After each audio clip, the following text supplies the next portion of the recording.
आज ହେଉଛି ପବିତ୍ର ସାବିତ୍ରୀ ଅମାବାସ୍ୟା। ଘରେ ଘରେ ଏବଂ ମନ୍ଦିରରେ ଚାଲିଛି ବ୍ରତ ପାଳନ। ବ୍ରତ ପାଳୁଛନ୍ତି ମହିଳା। ସ୍ୱାମୀଙ୍କ ମଙ୍ଗଳ ମନାସି ଚାଲିଛି ପୂଜାର୍ଚ୍ଚନା। ବିଭିନ୍ନ ମନ୍ଦିର ଏବଂ ଗାଁରେ ଲାଗିଛି ଶ୍ରଦ୍ଧାଳୁଙ୍କ ଭିଡ଼।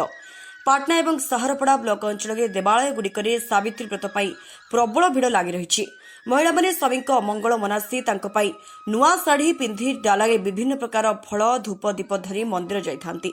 ଆଜି ସାବିତ୍ରୀ ଅମାବାସ୍ୟା ପାଇଁ ପାଟନା ଆନନ୍ଦେଶ୍ୱର ମନ୍ଦିର, ପରମେଶ୍ୱର ଶିବ ମନ୍ଦିର, ଶ୍ୟାମ ହନୁମାନ ମନ୍ଦିର ଏବଂ ପାଟନା ଶନି ମନ୍ଦିର ସହିତ ବିଭିନ୍ନ ଗାଁ ମୁଣ୍ଡ ବୃକ୍ଷ ମୂଳେ ସଧବା ମହିଳାମାନେ ସ୍ୱାମୀଙ୍କ ମଙ୍ଗଳ କାମନା ମନାସି ନିଷ୍ଠା ଓ କାଷ୍ଠାରେ ବ୍ରତ ଉପବାସ କରି ଦେବ ଦର୍ଶନ କରିବା ପରେ ସ୍ୱତନ୍ତ୍ର ଭାବେ ପୂଜାର୍ଚ୍ଚନା କରିଛନ୍ତି। ସାବିତ୍ରୀ ବ୍ରତ ଧାରଣ ଏବଂ ଫଳ ଭୋଗ ଠାକୁରଙ୍କ ପାଖରେ ସମର୍ପଣ କରିଥିଲେ। ଆନନ୍ଦେଶ୍ୱର ଶିବ ମନ୍ଦିରରେ ପରଶୁରାମ ପଣ୍ଡା, ପ୍ରୀତମ ପଣ୍ଡା, ଶ୍ୟାମ ସୋମେଶ୍ୱର ଶିବ ମନ୍ଦିରରେ ଶିବପ୍ରସାଦ ଦାସ, ଶ୍ୟାମ ହନୁମାନ ମନ୍ଦିରରେ ଜିତେନ୍ଦ୍ର ମିଶ୍ର, ଶନି ମନ୍ଦିରରେ ପ୍ରଦୀପ କୁମାର ଦାସ ପ୍ରମୁଖ ନୀତିକାନ୍ତିରେ ପୂଜାର୍ଚ୍ଚନା କରିଥିଲେ। ତୁଳସୀ ପାତ୍ର ଆମ ଘର ତାଳପଦା। ଆଜି ସାବିତ୍ରୀ ଅଛି ତ ଆମେ ସମସ୍ତେ ମନ୍ଦିର ଆସିଛୁ ଆଉ ଉପବାସ ରହିକି ଆଜି ସ୍ୱାମୀଙ୍କ ପୂଜା ହବ। ସେଥିପାଇଁ ଆଜି ବହୁତ ଖୁସି ବି ଲାଗୁଛି। ଯିବୁ ଯାଇକି ସ୍ୱାମୀଙ୍କୁ ପୂଜା କରିବୁ। ଆଜି ଫଳମୂଳ ହିଁ ଖିଆଯିବ, ଆଉ କିଛି ତ ଖିଆଯିବନି। ପାଟନା ମନ୍ଦିର ଆସିଛୁ।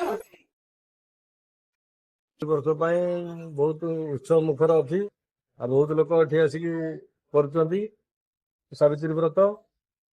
ସାବିତ୍ରୀ ବ୍ରତ ଆମର ସେଇ ରାମ ମନ୍ଦିରର ଯଜ୍ଞ ମଣ୍ଡପରେ କରାଯାଉଛି। ତାପରେ ଶିବ ମନ୍ଦିରରେ ବି ହେଉଛି, ଏଠି ରାଧାକୃଷ୍ଣ ମନ୍ଦିରରେ ରହୁଛନ୍ତି। ଏଠି ଟିକେ ଏଇ ମଣ୍ଡପରେ ଟିକେ ବେଶୀ ଲୋକ ହଉଛନ୍ତି ଆଉ।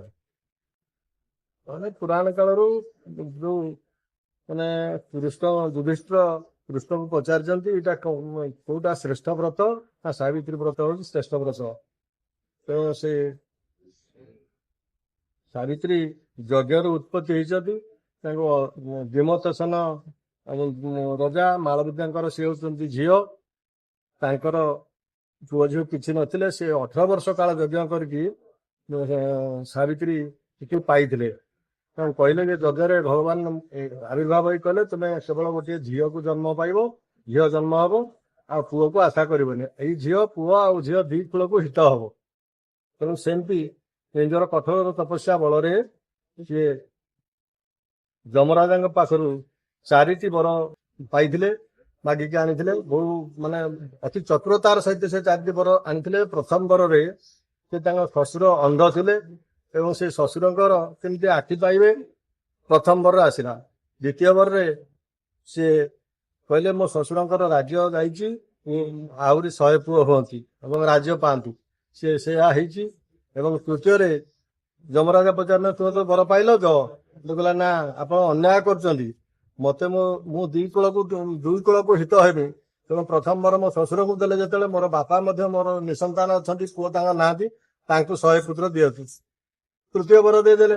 ତୃତୀୟ ବର ଦେଇ ଯମତା ତରବର ହେଇ ପଳାଉଛନ୍ତି। ଏଇ ସମୟରେ ସିଏ ସାବିତ୍ରୀ ପଛେ ପଛେ ଗୋଡେଇଛନ୍ତି ଏବଂ ସାବିତ୍ରୀ କହିଲେ ଆଉ ତୁମକୁ ତ ଯମ କହିଲେ ତୁମକୁ ତ 3ଟା ବର ଦେନି, ତୁମେ ପଳୁଅ, ଆଉ ଇଆଡେ ଆସନି, ଏପଟରେ ହଉଛି ଆଉ ନର ଲୋକଙ୍କର ଯିବା ଆସିବା ବାଟ ନାହିଁ। ସେ କହିଲେ ହଉ ତାହେଲେ ଆଉ ମତେ ଆଉ ଗୋଟେ ବର ଦିଅନ୍ତୁ। କଣ ନା ଯମ କହିଲେ ସତ୍ୟବାନର ପ୍ରାଣ ବିନା ତୁମେ ଆଉ ଯେକୌଣସି ବର ମାଗିବ ଶୀଘ୍ର ମାଗ। ଇଏ କହିଲେ ମୋ ସ୍ୱାମୀଙ୍କ ଔରସରୁ 100 ପୁଅ ଜନ୍ମ ହୁଅନ୍ତୁ। ତଥାସ୍ତୁ କହିକି ତର ଘରେ ପଳେଇଲା ପରେ ପୁଣି ସାବିତ୍ରୀ ତା ପଛେ ପଛେ ଗୋଡେଇଛନ୍ତି। କେମିତି ମୁଁ ତ ତୋତେ ବର ଦେଇନି, ତୁ ପଳେଇବୁ, ଆଉ ଥରେ କାହିଁକି ଅପେକ୍ଷା କରୁଛୁ? ହେଲେ ଆପଣ ଯୋଉ କଥା କଲେ ଟିକେ ବିଚାର କରନ୍ତୁ, ରାଗନ୍ତୁ ନାହିଁ। କଣ ପାଇଁ ନା ସ୍ୱାମୀ କି ତ ମୋର ନେଇଯାଉଛନ୍ତି, ମୋ ସ୍ୱାମୀଙ୍କ ଔରସରୁ 100 ପୁତ୍ର କେମିତି ହବ? ସେଇଠୁ ଯମରାଜା କହିଲେ ତଥାସ୍ତୁ, ତୁ ଆଜି ଜୟ ହେଇଛୁ, ତୋର ଏଇ କଥାଟା ସାରା ବିଶ୍ୱରେ ଖ୍ୟାତି ରହିବ। ସେଇଦିନ କତରୁ ସବୁ ସଧବା ସ୍ତ୍ରୀ ମାନେ ଏଇ ସାବିତ୍ରୀ ବ୍ରତ ପାଳନ କରି ଆସୁଛେ। କେନ୍ଦୁଝର ଜିଲ୍ଲା ପ୍ରତିନିଧି ଦଶରଥ ବାରିକଙ୍କ ରିପୋର୍ଟ, ସ୍ୱତନ୍ତ୍ର ଓଡ଼ିଶା ଲାଇଭ୍।